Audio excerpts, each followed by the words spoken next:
Hi, everybody. This is Cassandra from Toast Time. Please check out the website at toasttime.fun, not .com, .fun. This is week 45, and I'm doing arepas. Now, there are two different versions. There's the Venezuelan version and the Colombian version. The Colombian is a bit sweeter and larger. The Venezuelan version is a little crispier, bit smaller, and that's the one I'm going to be doing today. You need a certain kind of flour. So it's not cornmeal, it's arepa, and it's pre-cooked cornmeal.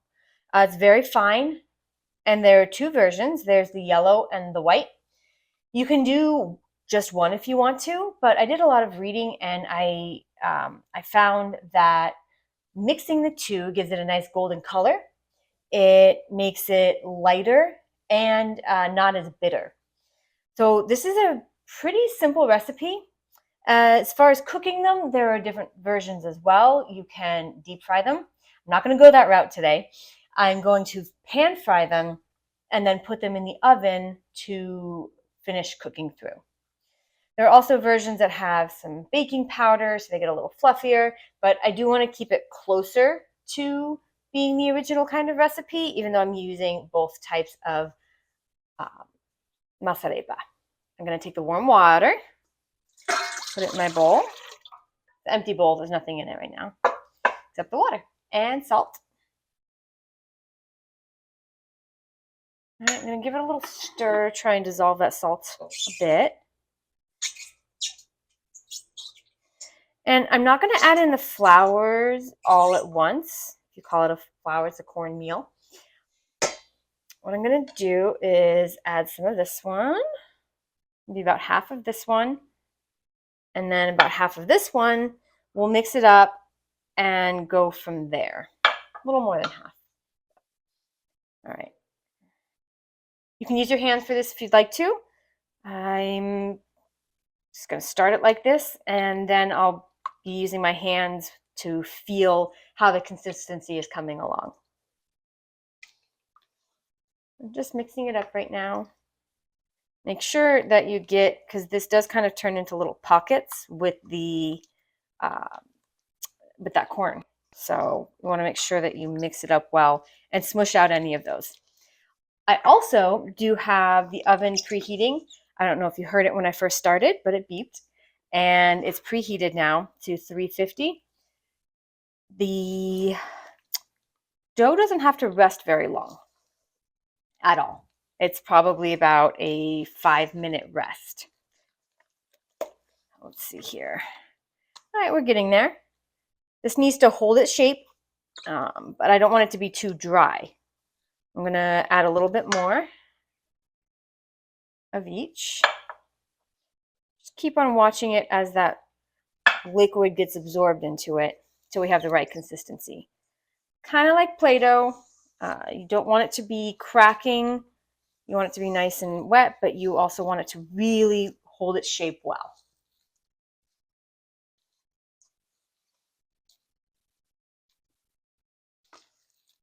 Oh, we're looking pretty good. Let the rest of that hydrate. Now, cornmeal takes a while to absorb the moisture. One of the great things about using this is it absorbs pretty much right away, as you can see. There's no dry spots or anything like that. And the other, you'd have to let it sit, and it's more grainy. You just try to find this. Okay,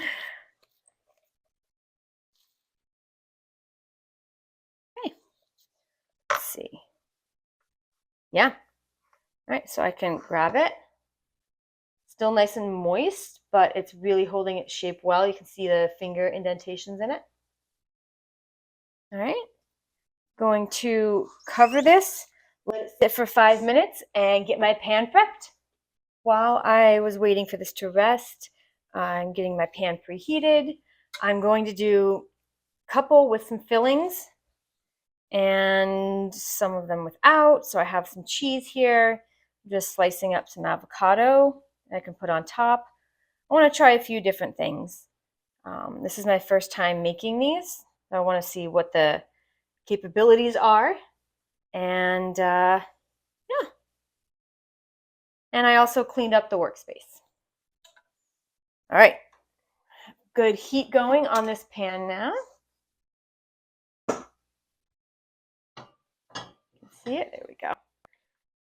Good amount of oil.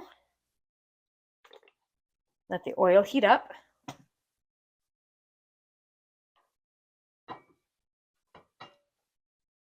All right. Start with this. The basic recipe for this pretty much says makes 8. I do want to do a little bit smaller. I'm going to do this, roll it into a ball, press it down, and make it round. If you want crispier ones, you want to do them a little thinner. If you want them to be a little softer inside, they're going to take longer to cook, but you can always do them a bit thicker, especially if you want to be using them for sandwiches or anything like that, where you want to be able to cut them in half. All right, now it's going to sizzle a lot. I'm going to put this into the pan and let that go and keep going. I'm going to do 3 plain, I think, and then 3 filled with cheese for this first batch and see how it goes.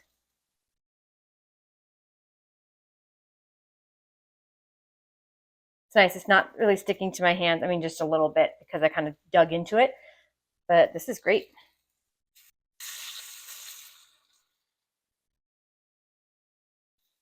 And even though you have the oil, you don't want to move it around too much once you get it into the pan. So be careful not to do that because that will cause sticking or breakage of it. And we're going to do about 2 minutes or so on each side and then put it onto the baking sheet. Here are my 3 plain. I guess I'm going to get 2. Probably. I want to play it safe, so I'm going to get 2 with cheese in them. So let's see here.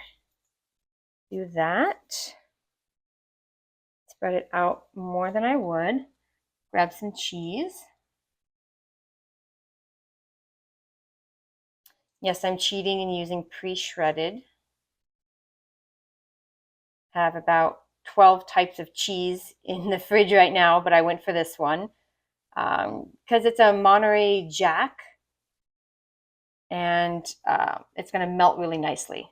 So for this, for my first go at it, I'm going to try this easy way and see how it works. All right.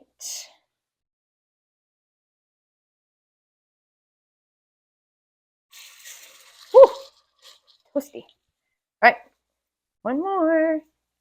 And if you do get some sticking, then just wash your hands and dry them well, and then you'll be okay after that.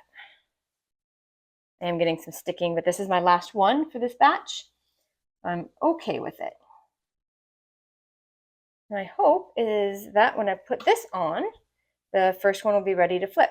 We're looking for browning and crispy, kind of creating a little bit of a skin on it.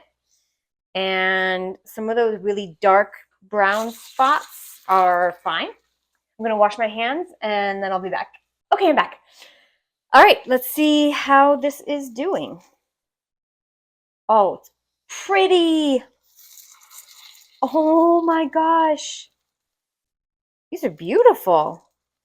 All right, I can't show you right now because it has burning hot oil and I would drip everywhere, but I'm excited to show you. I don't know if you, maybe you can see it a little bit. A nice brown and looking crispy. Let's see if this one, I'm gonna leave that one a little bit longer.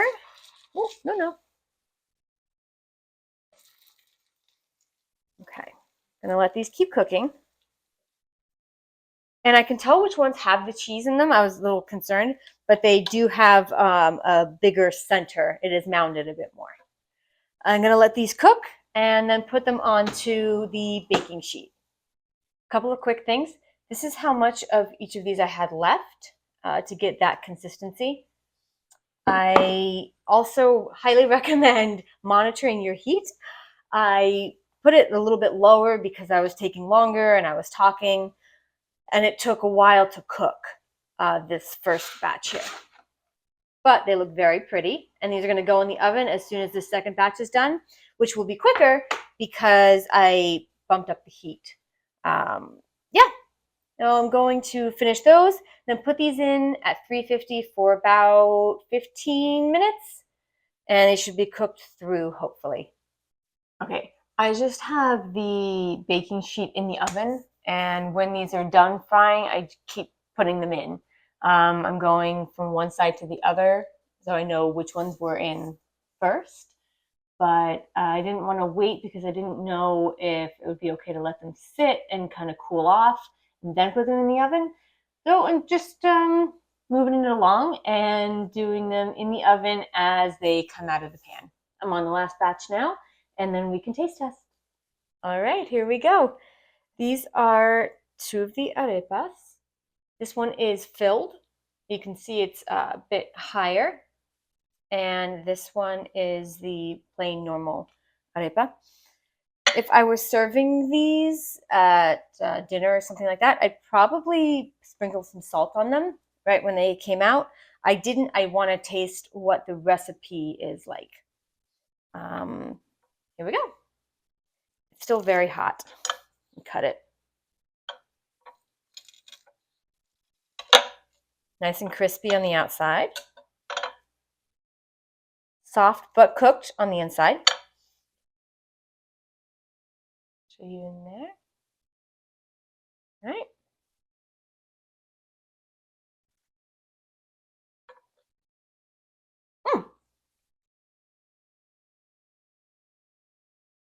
Funny, because I was thinking to myself when they were cooking, it smells like popcorn in here.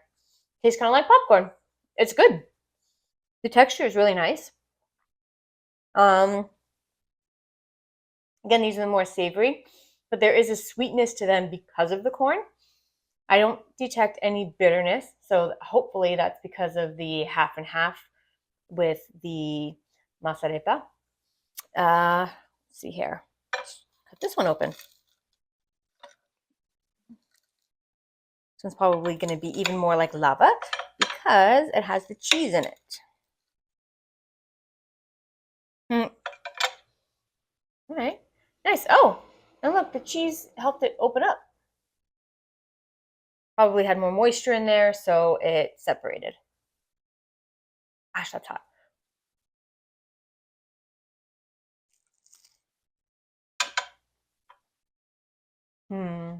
That is so good. It's like a leveled up quesadilla. I'm gonna try a little bit of avocado on it. This will cool it off a bit and add a brightness to the flavor.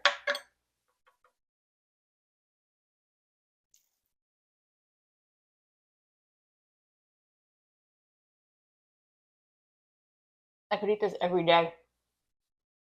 It's so good. I could see doing the plain for breakfast, the filled for lunch, snack, dinner, everything.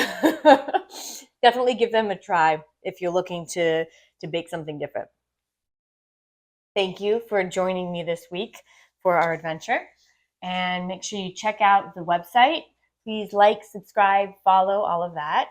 And guys, we only have 7 more of these after this. So it's been a lot of fun, and we have a lot of cool things coming up as well. So I will see you next toast time.